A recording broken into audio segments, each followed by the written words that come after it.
Ունենք հստակ ցանկ, որ շենքերը չենք կարող քանդել այս կամ այն նպատակի համար եւ մի լրացուցիչ հարցեր տամ մի պահ կարծես զբաղվում էիք բենզալցակայանների, գազալցակայանների տեղադրման վայրերի հետ կապված։ Էրեբունի փողոցում մի բենզալցակայան կա, որը վերջերս ինձ թվում էր քանդում էին, պարզվեց նորոգում են, մեծացնում են, որը անմիջապես հարևանությամբ է գտնվում խոշոր առևտրային կենտրոնի, մանկապատանեկան հաստատության, նախկին Պիոներ պալատի, հիմա չգիտեմ ոնց է կոչվում, եւ միակ մուտքն է մի ամբողջ թաղամասի։ Այսինքն այդտեղ Աստված չանի, ցանկացած թե վթարից հաստատ տեղակայման վայրը արդյոք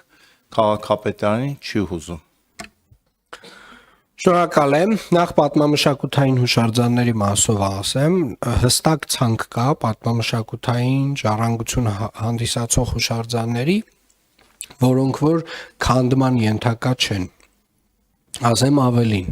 Երևանի թիմ նոր օրենքով, որը հիմա արդեն կառավարությունում է վերջնական իր տեսքով եւ շատ հուսով եմ, որ շատ շուտով կհայտնվի ձեր դաշտում եւ դուք կսկսեք քննարկել, Երևանի քաղաքապետի նոր լիազորություններ են վերապահվում պատմական հուշարձանների սեփականատերերին պարտավորեցնելու պատմական հուշարձանները ըստ օրենքի պահանջի, արդեն իսկ գործող օրենքի պահանջի այդ բանը պահպանելու հուշարձանը պահպանելու տեսքը 1000 ու մի պահանջ կա այնտեղ մի պահանջ չի եւ այդտեղ կրկին շատ խիստ տուգանքներով որովհետեւ ժողովուրդ իմ կարծիքով եթե մենք որոշել ենք որ սա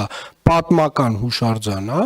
մենք պետք է ամեն ինչ անենք որ ունի սեփականատեր պետությունն է սեփական պարտավոր ենք պարտադրել որ ինքը պատշաճ տեսքով եւ ձևով պահպանվի որովհետև ինչ իմաստ ունի պատմական հուշարձանը, եթե պատուհանները պետք է ջարդած լինեն, ու մենք գործիք չունենանք, որ սեփականատիրոջը պարտադրենք։ Այսինքն շատ այսպիսի հարցեր կան, որոնք որ նաև երթիմ օրենքում այս այն խնդիրները, որոնք որ դուք հիմա բարձրաձայնում եք, այդ գործիքները ստեղծվում են, որոնք կտան մեզ լուծում։ Ինչ վերաբերում է երկրորդ հատվածը բենզալցակայաններին, տեսեք, պարոն Ազարյան, մենք բոլոր այն բենզալցակայանները, գրեթե բոլոր այն բենզալցակայանները, որտեղ որ իրավական փաստաթղթերի հետ կապված լուրջ խնդիրներ կան, նորմատիվների հետ կապված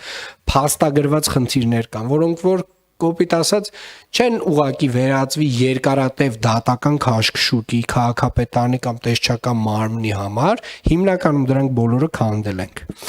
Այս տարի էլի շարունակում են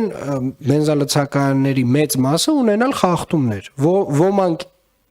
ոչ իրենց մեղավորությամբ, այլ պետական մարմինների ինչ-որ քաղաքական փոփոխության հետևանքով, օրինակի համար ասեմ, բենզալցակայաններ կան, որ նախկինում գրանցված են եղել, հետո օրինակ կադաստրը ինչ-որ մի կետից սկսել է նաև